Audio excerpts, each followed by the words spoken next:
இன்றைக்கு மனித வாழ்வு என்பது நம்ம அநேக நேரத்தில் அநேக வேளையில் கர்த்தருக்கு பிரியமானதை ஸ்தோத்திரம் செய்ய, கர்த்தருக்கு பிரியமானபடி நடக்க நம்மளால் சில நேரங்களில் முடியாமல் போய்விடுகிறது.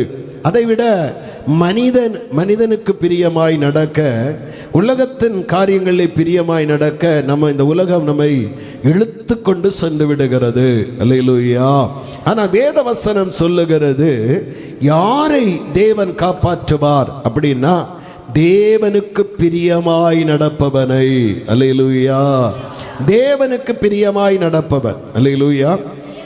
கர்த்தருக்கு ஸ்தோத்திரம். அப்போ நம்முடைய வாழ்க்கை ஆசீர்வாதமான வாழ்க்கையாய் மாற, கர்த்தரால் உயர்த்தப்படுகிற சூழ்நிலை வர, நம்முடைய தரித்திரத்தின் நிலைமைகள் மாற, நம்முடைய இல்லாமை நிலைமைகள் மாற, நம்முடைய பொருளாதார சிக்கல்கள் நீங்க, குடும்ப வாழ்வு கட்டப்பட, நம்முடைய எதிர்காலங்கள் ஆசீர்வதிக்கப்பட, தேவ பிள்ளைகளுடைய வாழ்க்கையிலே தேவ ஆசீர்வாதத்தின் நிறைவை அனுபவிக்க, தேவனால் உயர்த்தப்படுகிற அந்த மேன்மையை நாம் அடைவதற்கு, கர்த்தர் நம்மை காப்பாற்றி உயர்த்துவதற்கு ஒரு முக்கியமான ஒரு காரியம் கர்த்தருக்கு பிரியமாய் நடப்பது.